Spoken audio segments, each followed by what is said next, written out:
ناظرین آداب، RC Urdu T V میں آپ کا استقبال ہے۔ صدر کل ہند مجلس اتحاد المسلمین بیرسٹر اسد الدین اویسی نے کل ملک کے دارالحکومت دلی میں نماز جمعہ کے موقع پر پولیس کی جانب سے مسلمانوں کے ساتھ کی گئی وحشیانہ حرکت پر سخت رد عمل کا اظہار کیا ہے، اور ملک کے وزیر اعظم سے انہوں نے پوچھا کہ کیا بھارت میں مسلمانوں کی کوئی عزت نہیں، کیا یہ ملک مسلمانوں کا نہیں ہے؟ انہوں نے کہا کہ جمعہ کی نماز میں اکثر مصلیان کی صفیں سڑک تک آ جاتی ہیں، یہ کوئی نئی بات نہیں ہے، لیکن پولیس جوان کی یہ بربریت دنیا بھر میں بھارت کی شکل بگاڑنے کا سبب بنا ہے۔ اس پر وزیر اعظم کو وضاحت کرنی ہوگی۔ ایک مسلمان جو نماز پڑھ رہا ہے، سجدے میں اس کو لات مار کر دوسرے مصلیوں کو ڈھکیلتے ہیں، تو اس سے صاف ظاہر ہو رہا ہے کہ کس طرح سے مسلمانوں کے خلاف ایک نفرت پیدا کر دی گئی ہے، اور کس طریقے سے جو پولیس کا جو عہدیدار ہے اس کے ذہن میں کتنی نفرت ہے مسلمانوں کے تعلق سے۔ یہ ایک ایسا واقعہ ہے جو سب کو جھنجھوڑ کے رکھ دیا، اور اس سے یہ بتاتا ہے کہ مسلمانوں کی ڈگنیٹی، مسلمانوں کی عزت کتنی ہے۔ اور میں وزیر اعظم سے پوچھنا چاہوں گا، ہمارے ملک کے وزیر اعظم سے، کیونکہ دلی میں جو لا اینڈ آرڈر ہے وہ مرکزی حکومت کے پاس، سینٹرل گورنمنٹ، یونین گورنمنٹ کے پاس آتی ہے۔ میں پوچھنا چاہوں گا ہمارے وزیر اعظم سے، بی جے پی کے لوگوں سے، کہ بتاؤ وہ جو مسلمان جس کو آپ حالت سجدہ میں نماز میں تھا، جس کو لات مارا گیا ہے، جس کی بے عزتی کی گئی ہے، اس کا تعلق کس پریوار سے ہے؟ کس پریوار سے ہے وہ؟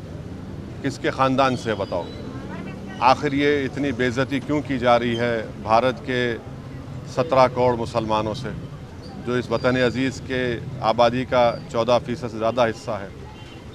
تو یہ تمام فرقہ پرستی اور نفرت کے مظاہرے ساری دنیا اور ہم دیکھ رہے ہیں، تکلیف ہوتی ہے، مگر انشاءاللہ تعالی یہ نفرت کا، یہ ظلم کا انشاءاللہ تعالی ضرور اللہ اپنے فضل سے اور کرم سے، مجھے یقین ہے کہ انشاءاللہ یہ تمام چیزوں کا خاتمہ ہوگا اور یہ تمام چیزیں روکی جائیں گی۔ اور دلی میں ہم جانتے ہیں کہ جب فسادات ہوئے تھے تو کیسے ایک مسلمان کو جب موب پیٹ رہا تھا وہ اپنی جان کی بھیک مانگ رہا تھا، اس سے بھی سبق حاصل نہیں کیا وہاں کی پولیس کے عہدیدار۔ کیسے ایک ویڈیو نکلا تھا کہ 3 مسلمان زخمی پڑے ہوئے ہیں اور ان سے کہا جا رہا تھا کہ پڑھو، یہ پڑھو، اور اس میں ایک بچہ اس کی فوت ہو گئی۔ اس کے بعد ہم کل دیکھتے ہیں کہ ایک جمعے کی نماز میں ہمارے ملک میں 90% سے زیادہ لوگ مذہبی لوگ ہیں، اور اپنی مذہبی عبادت کے لیے، جلوس کے لیے وقتاً فوقتاً روڈ پہ آ جاتے ہیں، تو اس کو یہ بے عزت کرنا، ان کو اس طرح سے لات مارنا ان کو، اور بتانا کہ کیا ہماری حیثیت ہے، تو ہم ایسے لوگوں سے کہنا چاہیں گے کہ آپ کے اس ظلم کے مظاہروں سے ہم نماز پڑھنا نہیں چھوڑنے والے ہیں۔ ہم اللہ کے آگے سجدہ کرتے ہیں اور کرتے رہیں گے۔ آپ لات مارو یا گولی مارو، مگر آپ کے لات مارنے سے، آپ کے گولی مارنے سے آپ اپنی ذہنیت کا، اپنی نفرت کا آپ مظاہرہ کر رہے ہیں، اور آپ ایک طرفہ کام کر رہے ہیں۔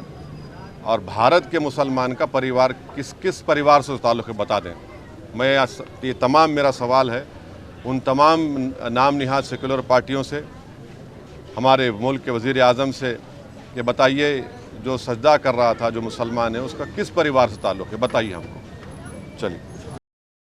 یوسفی لسی اینڈ ریسٹورنٹ کم بجٹ میں عمدہ اور معیاری کھانے کا مزہ لیجیے۔ صرف یوسفی لسی اینڈ ریسٹورنٹ پر 70 سال سے لگاتار آپ کی خدمت میں مصروف 15 سے زائد اقسام کی لسی۔ NDTV فوڈ نے ہندوستان کے ٹاپ 7 میں یوسفی لسی کو شامل کیا ہے۔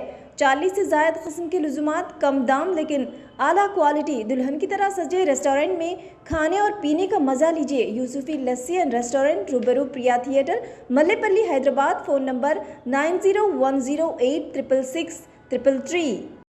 ناظرین آپ سے گزارش ہے کہ RC اردو ٹی وی کو لائک کریں، شیئر کریں اور سبسکرائب کرنا نہ بھولیں۔